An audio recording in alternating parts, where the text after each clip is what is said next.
Ma volonté a été brisée, en tout point. Mais tout cela a commencé après sa mort, tout cela dépasse le concevable. Il était dans une période difficile.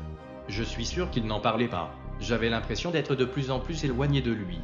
Un mois avant sa mort cette nuit-là, sans crier gare, il a emporté mes filles avec lui, je ne sais où, et il a disparu pour toujours. Une fois je suis rentré chez moi et certaines personnes, que je connaissais, ont mis ma maison en dessus-dessous, et avons dû changer le papier peint sur les murs. Ils m'ont dit une seule chose, si tu veux vivre tais-toi.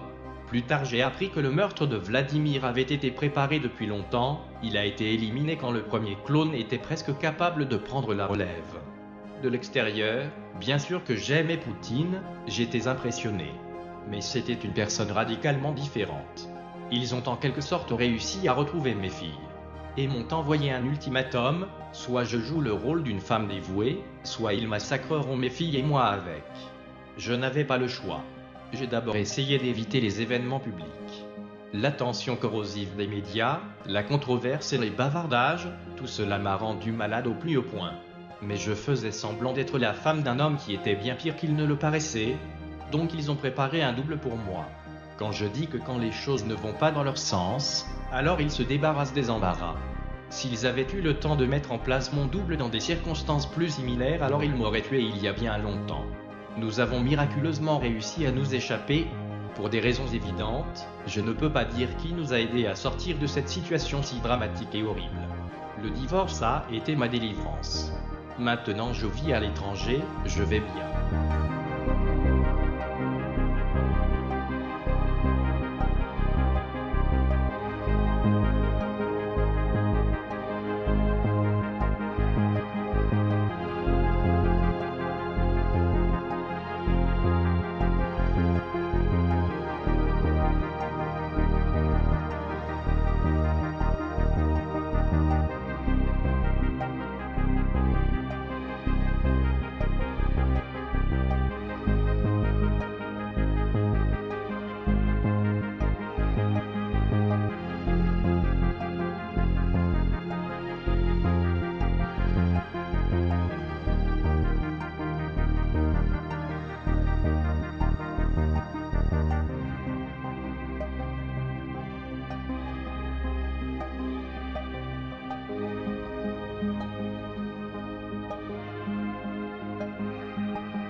Alors, ce que vous avez en Russie, c'est pas le vrai Vladimir Poutine, c'est un clonage parfait de Vladimir Poutine. Ce n'est pas le vrai Vladimir Poutine, c'est le faux.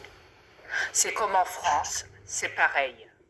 En France, il n'y a pas le vrai Macron, c'est un clonage que vous avez. Si mon frère a pu installer des clonages dans ses concerts, parce qu'il savait les risques, il n'allait pas prendre des risques, c'est comme la fois il avait été au tribunal, enfin pas lui, mais son clonage, vous pensez bien, et qu'est-ce qu'il s'est dit à ce moment-là? Il s'est dit, je vais pas risquer ma vie, n'importe qui pourrait se faire passer dans la foule en tant que fan devant le tribunal pour m'accueillir.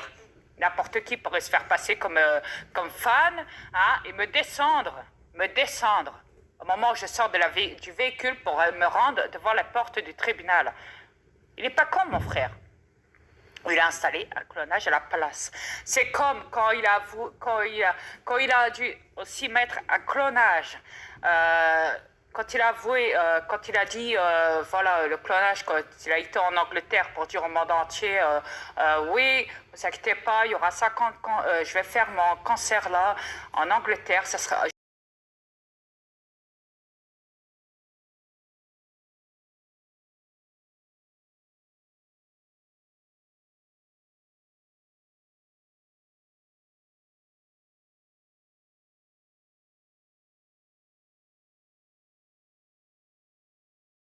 Ça sera mon dernier concert.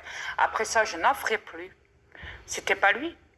C'était son clonage qu'il a dit. Il y a des clonages. Il y a toute une série de clonages dans les bases souterraines militaires en attente. Ouais. Car Neverland fait aussi partie du nom de la zone 51. Souterraines militaires en attente. Il y a toute une série de clonages de mon frère. Il y a toute une série de ci. Il y a toute une série de ça. Les clonages sont en attente. Sont branchés pour le moment. Et quand il les débranche, c'est pour les installer dans la masse humaine, pour s'en servir. Il y a toute une série de clonages en bas dans des bases militaires souterraines. De toute personnalité, de toute existence, de toute forme de copie, de vous les humains, de n'importe qui, ok ?